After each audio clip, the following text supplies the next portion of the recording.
Ne bak. Yine eyni şey ya sen. Ne oldu Bir de yakınlaş buraya. Ne olacak? Buranın yeməklərini mən şikayət edeceğim. Sen karışma. Sen bir de müdür kimdir burada? Buradadır.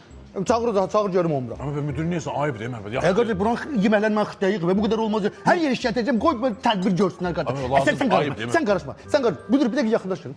Bir de yakınlaşın. Buyurun qardaş, şikayətiniz nədəndir? Şikayetim yeməklərdən. Nə olub bu yeməklərə? Ne olacaktı? Böyle dadlı yemek pişirirler.